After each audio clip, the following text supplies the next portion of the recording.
called In a World of Trouble. It's 3 weeks long, and the passage we're looking at, it's from the life of Moses, lessons from the life of Moses, very important part of letting you know what this is about. The passage we're looking at these 3 weeks is in Exodus chapter 1 and the first part of chapter 2. Here are the titles or the topics these 3 weeks: Born in a World of Trouble, Faith in a World of Trouble, and Choices in a World of Trouble. Moses was born into a world of trouble. His parents had faith when he was born in that world of trouble. And when he grew up, he had to make choices as he dealt with his world of trouble. And I know that everybody in this room can relate to those 3 topics, because one thing I know about every one of us in the room is we've got trouble. Jesus promised us that in this world we would have trouble, and he's kept his promise. We've all got trouble. And you were born in a world of trouble. You need faith in a world of trouble, and you have to make choices in a world of trouble. Let me elaborate on what I mean and help us to think what your world of trouble looks like. So, in your world of trouble, you probably have had, or maybe right now are facing family trouble, work trouble, health trouble, maybe financial trouble, or trouble in grieving over the death of somebody that you love, or etc. There could be more. Could be having marriage trouble, kid trouble, parent trouble, in-law trouble. At work, it could be trouble with the people you work for, the people you work with, the people that work for you. When it comes to health, it could be health troubles that you're facing and you're concerned about your own health, or maybe the health of somebody that you know and love. It could be financial trouble. It could be the trouble that comes from the experience the grief of a death, or the feared death of somebody that you love, or etc. There could be more. And one thing that we're going to see, and I think you already know this, what I'm going to share next is, in your world of trouble, we need to have faith. All of us need faith in our world of trouble. But that's a little general to just say have faith. I don't think that's specific enough. The Bible certainly wants us to understand what faith is and what we need to believe, what we need to have faith in. And one great place to find out the most about faith is Hebrews chapter 11 in the New Testament. It's called the faith chapter. And here's a very important verse in Hebrews 11 to help us to focus in on what does it mean to have faith. Hebrews 11:6. Without faith, it's impossible to please him. For he who comes to God must believe that he is, and that he's a rewarder of those who diligently seek him. Now, before I go any further, I want to talk about the words faith and believe. I've been asked, and so I'm addressing it this morning. Maybe you had the question, maybe you don't. But is faith the same as believe? The answer is yes. Let me quickly explain that. Here are the 2 words, faith and believe. Now, in the New Testament, which was originally written in Greek, here are the Greek words. Faith is pistos, believe is pisteuo. You can see right there, that's the same word, pistos, pisteuo. And the difference between those is one is a noun and the other is a verb. Faith is the noun, believe is the verb, but it's the same word. So going back to Hebrews 11:6, we need faith in what? We need to believe that God is, right here. That's the first thing. But second, believe that he's a rewarder of those who diligently seek him. So let's take those concepts and go back to your world of trouble.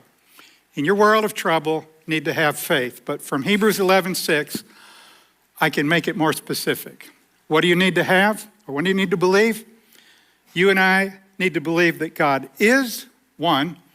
Number 2, that he's a rewarder of those who diligently seek him. That's the faith that we need in our world of trouble. Today we're going to look at 2 people that had that faith, and these people are in the Bible as an example to you and me, to be like them. They are Moses' parents. And let me tell you about the world of trouble that they lived in by referring to this map. Moses' parents lived over here in the land of Egypt. But they were Hebrews, they were Jews, should have been up here in the promised land, the land of Canaan. but they become misplaced, as all the Jews at that time were displaced in the land of Egypt. They were refugees in the land of Egypt. That was their world of trouble. But worse, they became slaves. The Egyptians put them under the bondage of slavery. And the third thing that's even worse is the king of Egypt ordered the death of the baby boys of the Hebrew people. In fact, here's where we read about that at the end of chapter 1. Pharaoh, king of Egypt, commanded all his people, saying, "Every son who is born you shall cast into the river, every daughter you shall save alive." Notice Pharaoh commanded this of all his people. Everybody in the kingdom, I've got a law. If you know of a Hebrew baby boy, every son, every Hebrew baby boy, it's a law that you shall cast that baby boy into the river to kill him, to drown him. Now, why would the king of Egypt want to kill all these baby boys? Well, in chapter 1, we were told God was blessing the Hebrews, the Jews. They were growing, they were multiplying, they were having more and more children and grandchildren and great-grandchildren. They were becoming a great, big bunch of people, the Jewish people, right there in the midst of the Egyptians. And that was a threat to Pharaoh, because he said, if they keep growing, they're going to be more than us, and they'll be a threat to us. So we've got to stop the growth of the Jewish population, and the way to do that is to kill the baby boys. So he executed this order. So that's the world into which Moses was born. That's the world in which his parents lived, this world of trouble. Refugees, slavery, and murder were what they were living with in their world of trouble. But they had faith. They had faith, as we go on to read in the Bible. In the very next, in chapter 2, verses 1 and 2, we read that a man of the house of Levi went and took as wife a daughter of Levi. So the woman conceived and bore a son. Now these two people are Moses' parents. The son that was born was later named Moses. And they had faith that they were going to go ahead and have a child anyway. And they had faith. Here's how it was expressed. When Moses' mother saw that he was a beautiful child, she hid him 3 months. Now, I'm not going to ask for a show of hands here now, but what mother in the room has had a child that she didn't think was beautiful? I mean, every mother thinks her child's beautiful, and rightly so. But I think the reason that this is spoken of here is she saw, this is another way of saying this child is a gift from God. This is a beautiful child, made in the image of God. God gave me this child. That's what I believe is intended by that statement. And so she hid him 3 months. Now, this verse right here, Exodus 2:2, is elaborated on in the great faith chapter that I went to earlier. We're going to go back to it, because in the faith chapter, there's a statement about Moses' parents. Here's what it is. Hebrews 11:23. By faith, Moses, when he was born, was hidden 3 months by his parents, because they saw he was a beautiful child, and they were not afraid of the king's command. They had faith. We're not afraid to have a child, even though there's a decree out to kill baby boys. And now that he's born, we're not afraid of the king's edict. He said we need to throw him in the river. We're not doing that. We're going to hide him by faith and trust God, believing that God cares, God will watch over us. All right, so they hid him for 3 months. But when we go back to Exodus, we see what happens next. But when she could no longer hide him, she took an ark of bulrushes for him, daubed it with asphalt and pitch, put the child in it, and laid it in the reeds by the river's bank. And his sister stood afar off to know what would be done to him. So I read it, but let's think about it. His mother couldn't hide him anymore, so she said, I'm just going to have to put him out there and trust God with what happens to him. So she got a basket, put asphalt and pitch under it so it would be waterproof, put the baby in the basket, put the baby on the edge of the river in the reeds, and then told Moses' sister, "You stand and watch." His sister stood and watched what would be done to him. Now remember, these are people of faith. When it says to see what would be done to him, I don't think the idea should be what the Egyptians would do to him or what people would do to him. The idea is, what will God do? That's faith. We believe that God is. We're putting this baby, in essence, in the hands of God. She stood back to see, what will God do with my baby brother? That was faith. Faith that God is alive and at work in our situation. That was what was in the hearts and minds of Moses' parents and his sister. So, what was done to him? What happened? We're just going to read on through what happened. Here's what happened. Then the daughter of Pharaoh came down to bathe at the river. And her maidens walked along the riverside. And when she saw the ark among the reeds, she sent her maids to get it. And when she had opened it, she saw the child. And behold, the baby wept. And she had compassion on him and said, "This is one of the Hebrews' children." Then his sister said to Pharaoh's daughter, "Shall I go and call a nurse for you from the Hebrew women that she may nurse the child for you?" And Pharaoh's daughter said to her, "Go." So the maiden went and called the child's mother. Then Pharaoh's daughter said to her, "Take this child away and nurse him for me, and I will give you your wages." So the woman took the child and nursed him. And the child grew, and she brought him to Pharaoh's daughter, and he became her son. I think we got one more verse here. So she called his name Moses, saying, "Because I drew him out of the water." And the word Moses means the one drawn out. Now, this is an amazing story. I mean, they put that child there by the riverbank with a decree of the king that everybody finds it. He's to throw him in the river and drown him. And who finds him? But Pharaoh's daughter found him. And Pharaoh's daughter said, "I'm going to keep him as my own. I'm going to adopt him as my son." And Moses' sister said, "Do you need somebody to nurse him?" Well, of course she did. And she said, "I can find somebody." Well, who did she find? His mother. And his mother came, and Pharaoh's daughter said, "I'll pay you to take care of him." This is an amazing story, how God fixed a huge problem, to say the least.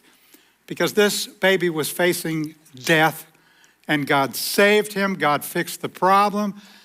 And we think, man, that's faith in a God who is and who rewards the faith of his children. Let's not forget that this was all done in faith.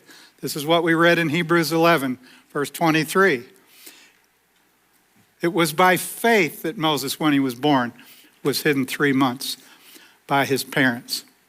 You know, we read that and we would say, that's what it means that God's a rewarder of those who diligently seek him.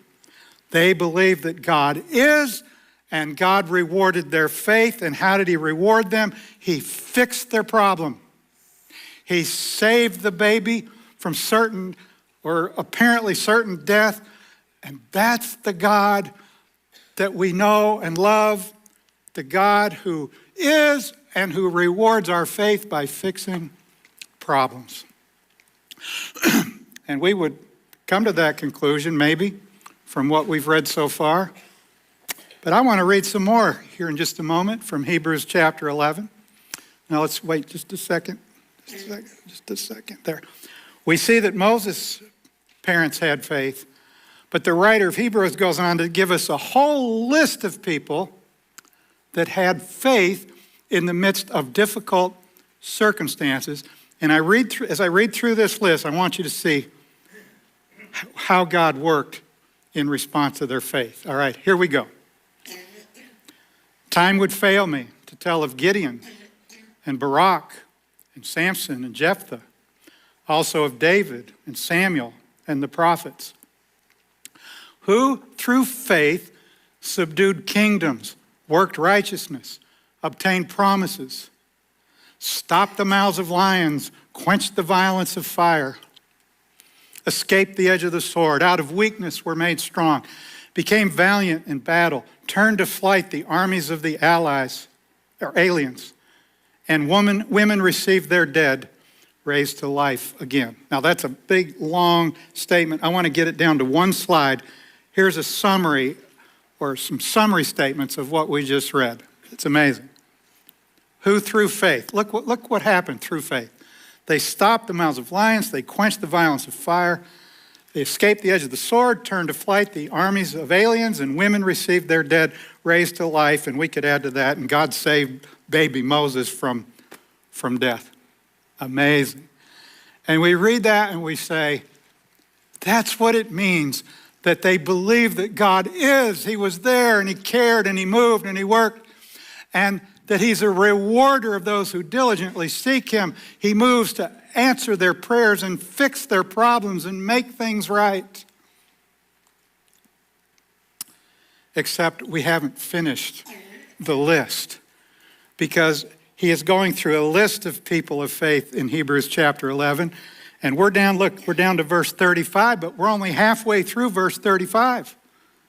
Because the very next words in verse 35 are these: and others. Two of the most significant words in Hebrews 11, maybe the whole Bible after you hear what he has to say.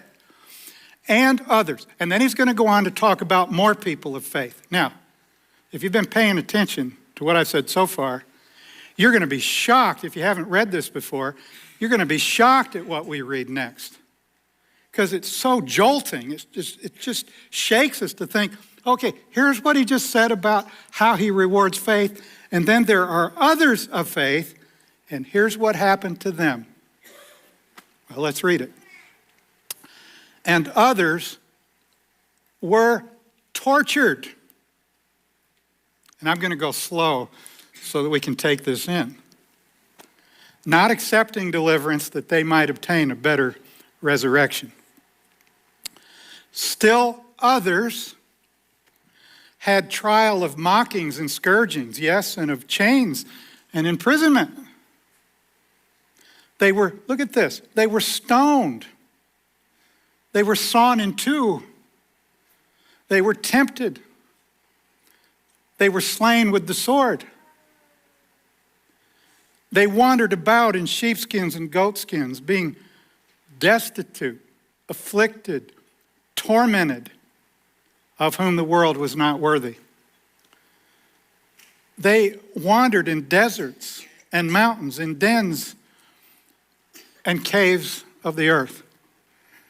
And we stop, if you're with me now, if you're tracking, can you not help with me to think, man, things changed in that list, to say the least. I mean, this long list of all these great things that God did to fix people's problems, and then another long list of all these people that God didn't fix their problems. They suffered. They died. It was horrible what happened to these people of faith, because the writer of Hebrews is telling us they all had faith. Well, wait a minute. What about it where it says that he who comes to God must believe that he is, and that he's a rewarder of those who diligently seek him? It seems like he rewarded the faith of the first group, but didn't reward the faith of the second group, because they didn't get their problems fixed. How do we explain that? How do we explain that? Well, the writer of Hebrews explains it. He explains it in the very next verse. Here's what he says. And all these, having obtained a good testimony through faith, did not receive the promise. All these. In the list where God fixed their problems, in the list where God didn't fix their problems, all of them, through faith, did not receive the promise. Listen, That means none of them received the reward for their faith. Even the people that got the problems fixed, that wasn't the reward that God has for them, for their faith. Well, then what is it? What is the reward if it's not to fix their problems? You know, what he says here at the end of this list is what he said before he gave us the list. He's got this concept sandwiched between the lists. Here's what he said back in verse 13. These all died in faith, having not received the promises. What he's saying is, to be rewarded for your faith is not something that's going to happen while you're alive. You're going to die without being rewarded for your faith. Well, if you die without being rewarded for your faith, then what? You'll be rewarded after you die. That's the whole point. In fact, that's what he underscores as he says next. But having seen them, the promise of the reward, having seen those promises afar off, they were assured of them and embraced them. In other words, we know that the reward for our faith is something that's going to happen after we die. We see that as something that is to come in the future. He underscores it some more in Hebrews 11. He says this, they confessed that they were strangers and pilgrims on the earth, meaning this earth isn't our home. This isn't our place of reward. This is not even our home. We're just strangers and pilgrims. We're just passing through. Well, where is our home? Well, he goes on to say, they desire a better, that is a heavenly country. Heaven is our home. The kingdom is our home. That's the place where we will be rewarded for having faith and diligently seeking him. Now, this truth was mentioned in a previous verse that I read. I didn't stop and underscore it. I'm going to go back to it. Remember I brought up and others? Verse 35, the last part, and others. Let me go back to that verse. And others were tortured, not accepting deliverance, that they might obtain a better resurrection. Why were they tortured? Well, they didn't accept their deliverance. What we have here, most likely, are believers that were told, you know, we won't torture you anymore if you'll just deny God, if you'll just deny Christ. And they said, no, we're not going to deny Christ. You're going to have to torture us. We will accept torture before we'll accept our deliverance from torture. Now, why would they do that? That they might obtain a better resurrection, that they might have a better experience after they die. What is the better experience? What is the reward for faith? What is the reward for diligently seeking him? Well, I think Jesus says it best. To me, this is the clearest statement that I know of in Matthew 20:23, when Jesus said, to sit on my right and on my left, it is for whom it is prepared by my Father. You know, every child of God, everyone that's believed in Jesus for eternal life will be with Jesus in his future kingdom. Some of God's children will sit on his right and some will on his left. In other words, some will be closer to him than others. Because in the kingdom, Jesus will have a system of work and a system of responsibilities, and it all has to do with being closer to him. Every believer will be with him, but some will be closer to him than others. And if I asked you, do you think that would be important to you, to be closer to Jesus? I hope your answer is, well, yeah. I want to be as close to him now in this life and as close to him as I can be in the next. That's the reward. And it's the reward for faith. It is the reward for those that diligently seek him to be closer to him. That's the better resurrection that is spoken of in Hebrews. So let's go back to Moses' parents and his sister and think about that. By faith, Moses, when he was born, was hidden 3 months by his parents. His sister stood afar off to know what would be done to him. Parents had faith, the sister had faith that God is. But that we know that because they had faith, they also believed that God would reward them for diligently seeking him, for having faith in the midst of this very difficult situation. Did they know that God was going to save that baby's life? Did they know that Pharaoh's daughter was going to rescue him and cause him and adopt him to be her son? Did they not? Of course they didn't know that. When they put that baby out there by the river, they didn't know what was going to happen, but they had faith that God is and that God would reward their faith. They didn't know that maybe somebody's going to find that baby and say, oh, here's a Hebrew boy, and throw him in the river and let him drown. They didn't know if a crocodile might come and tip the basket over and eat him up. They didn't know. They didn't know what would happen. That's why it says she stood afar off to see what would be done to him. They didn't know, but I'm telling you, by faith they knew, you know what? If that baby is killed, it's okay for the baby because he's going to go to heaven. Babies that die go to heaven. Bible teaches that. I'm sure they knew that.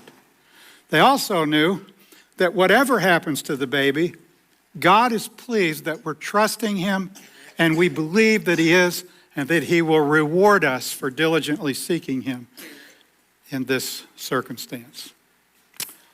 And that's the story of Moses' parents and his sister. And I want to go back to the title of the series, In a World of Trouble, Lessons from the Life of Moses. You know, we're not here just to learn about Moses. We're here to get lessons for our lives. God wrote the Bible. He gave us the Bible for you and me that could help us today in our lives. What lessons can we learn from the life of Moses? That's what we should be asking. What can I learn from what I've read? You know, we sang about it right before I got up here. You sang these words. I'm calling on the God of Moses. Remember singing that this morning? And do you remember singing this? You heard your children then, you hear your children now. You're the same God. You're the same God. You moved in power then, you move in power now. You're the same God. You're the same God. So the truths that we've learned about faith in a world of trouble that were relevant to Moses or to his parents are relevant to you and me. Same God, same faith. So let's think about it. Here's what the bottom line is for you and me this morning. In your world of trouble, have faith. That's the short answer. Here's the longer bottom line, comes straight out of Hebrews 11:6. In your world of trouble, believe that God is and that he's a rewarder of those who diligently seek him. Okay? So let's relate this to your world of trouble. Are you having trouble? Family trouble? Marriage trouble? Kid trouble? Brother-sister trouble? In-law trouble? You having trouble with someone or someone in your family? Have faith. Believe that God is. God cares, God knows, God loves, God's at work. Have faith. And that he's a rewarder. He will reward you if you diligently seek him in the midst of that trouble. That you're calling out to him for help. You're asking him to help you to be the family member that you need to be. You're trying to grow close to him and walk with him. He'll reward you for that. Is he going to fix your marriage? Is your marriage going to get fixed?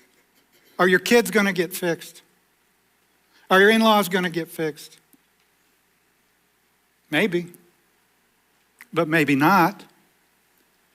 But God will reward you for your faith, for diligently seeking him in the midst of that trouble.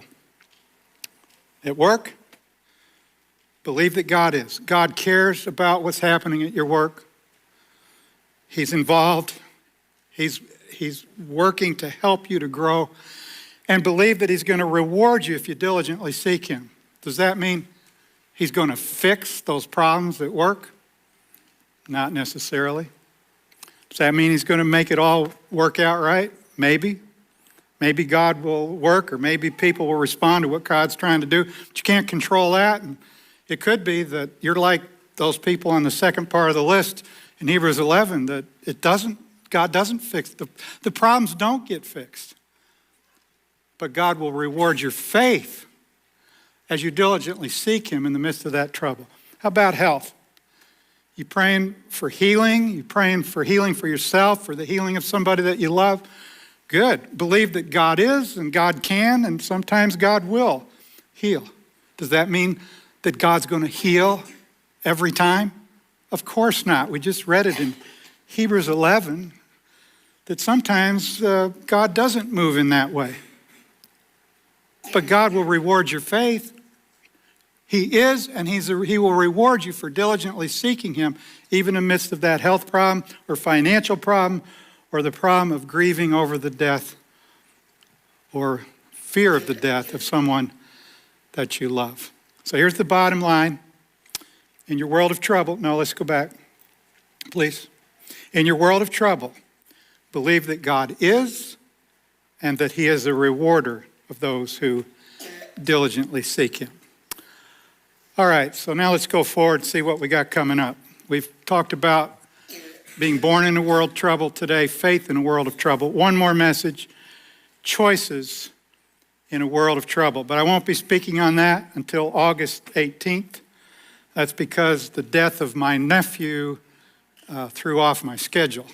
So I'll be finishing this series on August 18th. So what's coming up the next 2 weeks? Well, on August 4th, Ladarius Carter, that's next week. Ladarius is going to speak, and then the following week, August 11th, Russ Perry is going to speak. These two guys are great. They always do such a great job. I know you're looking forward to hearing what they have to say. In fact, Ladarius gave us a logo for his message for next week. Here it is. Decision 2024. Oh my. Wonder what that's about. You don't want to miss that.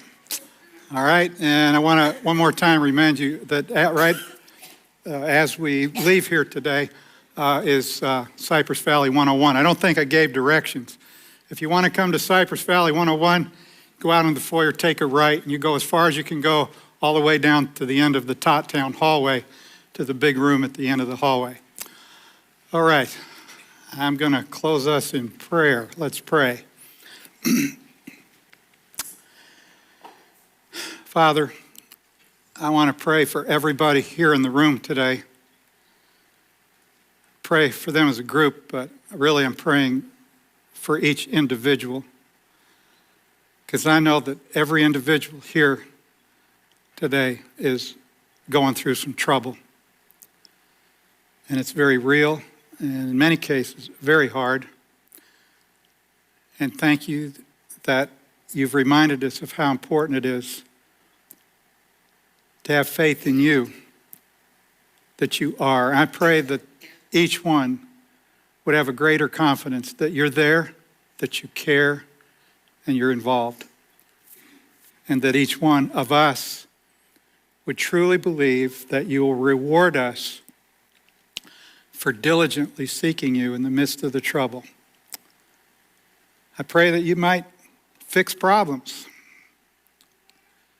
But I pray that you give us faith to trust you even if the problems don't get fixed.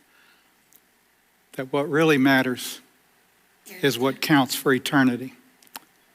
Give us faith that believes that truth in the midst of our trouble. Thank you for hearing that prayer, and thank you for the way that you'll answer. Amen.